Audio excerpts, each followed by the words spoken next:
અંકલેશ્વરની garden સિટીમાં રહેતા અને ગુજરાત પ્રદેશ શિવસેનાના પ્રમુખ એસ.આર. પાટીલે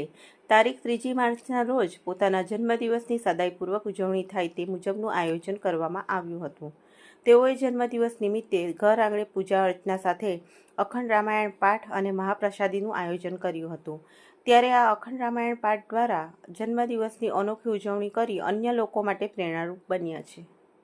पधारे हैं मां नर्मदा के तट पर बसा हुआ ये बहुत ही दिव्य और भव्य स्थल है कि चली अमरकंटक से माता कल्याणी वह भाग्य विधाता,